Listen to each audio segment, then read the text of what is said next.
Yes, right after this message. Are you down to Paradise? We are going to be discussing the drug situation as it exists in the schools and how you're teaching the children in the schools to approach that particular crisis, and how perhaps you should be teaching them, or other schools should be teaching them to do that. And you just scared me to death, Mr. Amadio, because you've taken out pieces of paper with all sorts of numbers on. What is that, your shopping list for the week? No, for the next couple of days. Just getting ready. Uh-huh. You do have a lot of figures. Are you good at math, Mr. Amadio? Yes, I teach mathematics. I get that feeling, yeah. I was a very poor math student. I'm terribly sorry. So if you'll just turn around so they face you, good. And Mr. Geller, you... I'm glad that Tom is here because I'm also a very poor math student. Uh-huh. Well, are you a teacher, though, right? I was a teacher, a full-time teacher at Abraham Lincoln High School. I was a speech teacher. Uh-huh. And back in '70, my principal, Abe Lass, who I think is one of the most forward-looking men, he decided at that time that we should have some kind of full-time drug coordinator. And I was taken out of the classroom and given that position.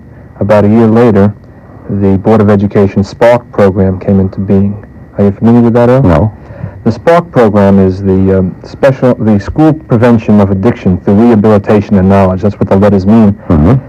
And every high school in New York City has one drug education specialist, or DES.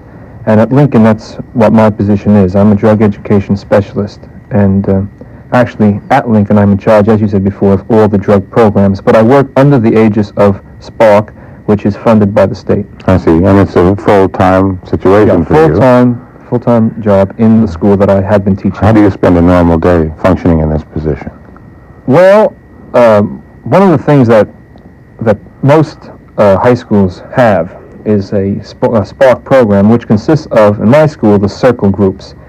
And that is actually a number of, every period, we have a different number of kids, a different amount of kids coming in who sit and take part in a rap session, or a circle, what we call the circle group.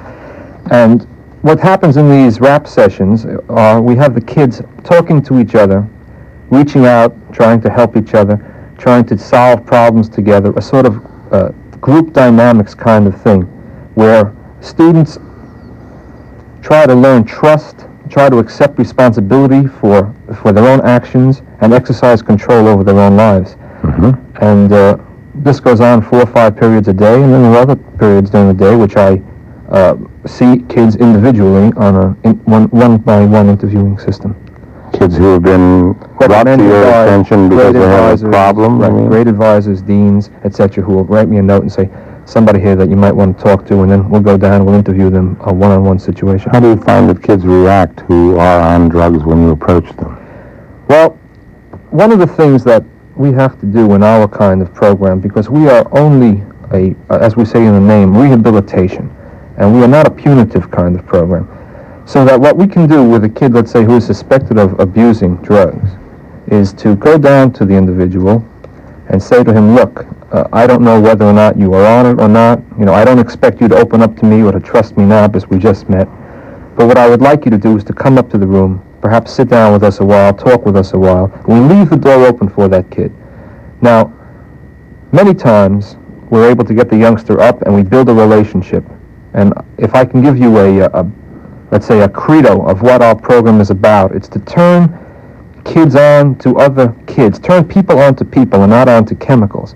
And this is what we try to do with our children from our school. Now, there are times when kids will refuse to relate and refuse to open up. You can say to a student who would like to ask your assistance in helping us perhaps combat drug problems that might exist here in the school. We don't take that approach? We don't want to talk about drug problems per se. You know, drugs are symptomatic of other problems. Mm-hmm. What we like to do is to get the kid to come up and to relate to us and to try to build a relationship with us and to trust us. And then we can go into different, the T-shirts which say enjoy cocaine instead of Coke, or have some peyote instead of, with the Pepsi-Cola sign. And it's a kind of climate that comes about that affects children and affects young children. I think Mr. Miller can bear me out. The idea is that what happens when you go into these stores, and most adults wear blinders when they walk in there. They don't seem to see it. But what happens is that the advertisements, which are subliminally talking to the kids and are saying, hey, come on, join up, get with it, don't be square. You know, they make cocaine, hashish, marijuana, and, you know, the whole gamut. Cute little notions, instead of pointing out that these things lead to great danger. And this is not just in your area, this is everywhere. Well, New York City. Whatever. Yeah. As a matter of fact... And usually around schools, right? Well, around schools, because that's where the kids are, and that's who buys these things. Now, one of the things that I would like to see, if they're going to sell, you know, posters of the little old lady, you know, rolling a joint, and there's other things about, you know, Coke, how good Coke is. Why don't they show a poster of, you know, of the woman whose husband was killed by a coke addict who was, you know, just coked up, and he was a taxi cab driver? Or why don't they show the poster about the kid with the collapsed veins because he's a heroin addict? You know, it's too attractive, Earl. I mean, in fact, it's gotten so it invades the music industry. Your two big records today, High, and Rocky Mountain High, and the things we sit around the campfire, everyone getting high, and don't people listen to this? And I think it's wrong. It's hypocritical.